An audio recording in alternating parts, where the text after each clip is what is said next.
Nasabat ang halos 7,000 pisong halaga ng sabu ng Lapu-Lapu City PNP mula sa dalawang sospek sa magkakahiwalay na buy-bust operation sa Cebu.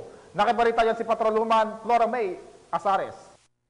Kulungan ang bagsak ng 3 sospek matapos malambat ng mga otoridad ang halos 70K halaga ng shabu sa isinagawang dalawang buy-bust operation sa Lapu-Lapu City noong ika-30 ng Nobyembre taong kasalukuyan.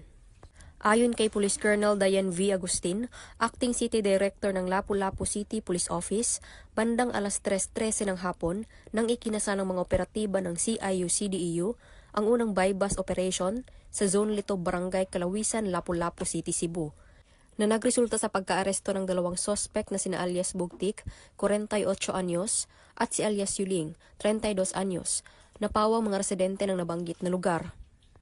Samantala, bandang alas 9:09 ng gabi naman nang isinagawa ng mga pulisan ng Police Station 3 LCPO ang pangalawang buy-bust operation sa sitio Mahayahay, Barangay Bangkal, Lapu-Lapu City, Cebu, na nagresulta sa pagkaaresto ng sospek na si Rodel, 39 anyos, na residente ng naturang lugar.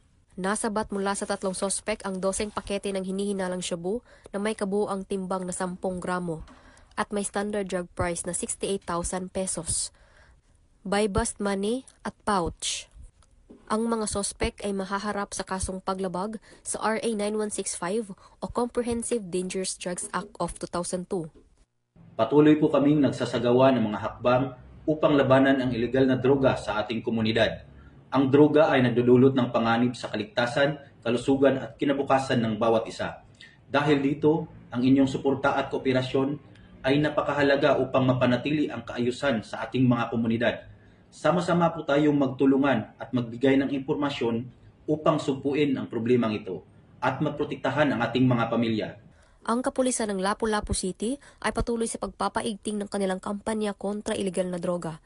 Ito ay alinsunod sa pangunahing prioridad ng pamahalaan na labanan ang mga sindikato ng droga sa pamamagitan ng pagpigil sa kanilang mga ilegal na aktibidad. Dahil dito sa bagong Pilipinas, ang gusto ng pulis, ligtas ka.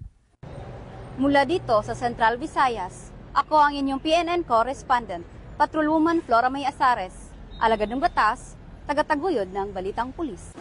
Maraming salamat, Patrolwoman Azares. Narito naman ang mga balita